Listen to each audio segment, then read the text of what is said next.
Hello everyone. क्या आप भी दुबई में अपना बिजनेस ओपन करने का ख्वाब रखते हैं?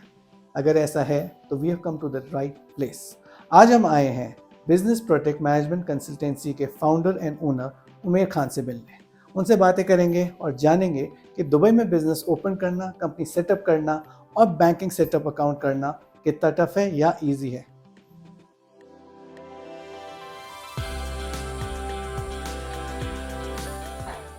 Thank you so much Umer sir, अपना टाइम निकालने के लिए।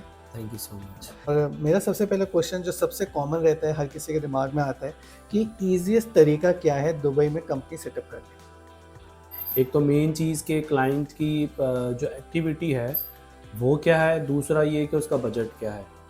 तो ये दो चीज़ें जब हमें पता लग जाती हैं तो अकॉर्डिंगली फिर हम उसको सजेस्ट करते हैं कि either we go for mainland और फ्री और either we can go for free zone. So business setup जो है वो विद इन लाइक 2 days और 3 days मैक्सिमम हम इसको इस्टेब्लिश कर सकते हैं क्लाइंट की कंपनी। तो हमारे जो व्यूअर्स होते हैं उनका मेन क्वेश्चन यही होता है कि भाई अगर दुबई में कंपनी स्टार्ट करनी है तो चीपेस्ट कॉस्ट क्या होती है? चीपेस्ट कॉस्ट डिपेंड करता है एक्टिविटी के हवाले से। अगर लाइक उनकी कोई सर्विस एक्टिविटी है तो cost starting like from 6-7 thousand।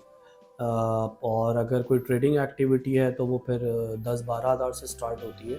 तो it totally depends on the activity and how many partners client is going to take.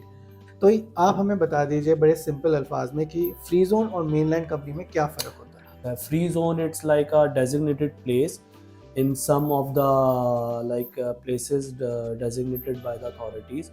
Free zone में ये डिफरेंस होता है कि लाइक वहाँ पे अगर आपने आउटसाइड यूएई बिजनेस करना है तो आप टैक्स एग्जेम्प्टेड होते हो। और मेन लैंड के अंदर ये होता है कि अगर आप विद इन यूएई बिजनेस कर रहे हो तो आपका पे टैक्स 5% VAT होता है। और अभी रिसेंटली कॉर्पोरेट टैक्स भी इम्प्लीमेंट हुआ है। तो कॉर्पोरेट टैक्स और VAT का मेजर डिफरेंस आता है मेन लैंड और फ्री जोन के अंदर। कि हमने ये सुना है कि यहाँ पे जो ओनरशिप होती है 51% लोकल स्पॉन्सर के पास होती है अगर आप यूएई आते हैं तो। 51% आज से 1-2 साल पहले ये लॉ था लाइक अगर आप मेन लैंड में कंपनी बनाते हैं तो you have to keep 51% share with the local sponsor. But now ये अब लॉ ख़त्म हो गया है कि कोई भी नेशनैलिटी का अगर पर्सन कंपनी फॉर्म करता है तो ही कैन हैव 100% ओनरशिप। आप कौन सा कंपनी स्ट्रक्चर बेस्ट समझते हैं? क्योंकि हम इस बिज़नेस सेटअप में from the last 10 years we are doing all these things. तो आप अगर हमारे साथ डिस्कस करेंगे कि आपका मेन पर्पस क्या है तो फिर हम आपको अकॉर्डिंगली सजेस्ट कर सकते हैं कि आपके लिए कौन सी कंपनी जो है बिज़नेस सेटअप कौन सी आइदर इट्स मेनलैंड और फ्री जोन सूटेबल है।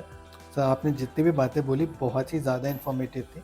इनफैक्ट हमारे व्यूअर्स को काफ़ी इन्फॉर्मेशन मिली होगी इसके बारे में।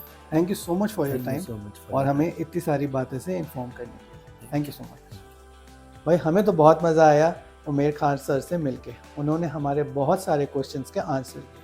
हो सकता है आपके मन में अभी भी काफ़ी सवाल हों कि दुबई में बिज़नेस कैसे सेट करना है, कौन सी कंपनी स्ट्रक्चर सेट करना है, क्या बैंकिंग रिक्वायरमेंट्स होती हैं। अगर आपके ऐसे अभी भी सवाल पेंडिंग हैं तो आप ज़रूर आएँ बिजनेस प्रोटेक्ट मैनेजमेंट कंसल्टेंसी के head office Aspen tower, Sheikh Zayed road, Dubai में और मिलिए उमेर खान सर से जो आपको बाकी सारी चीज़ों के बारे में ज़्यादा इन्फॉर्मेशन दे पाएंगे।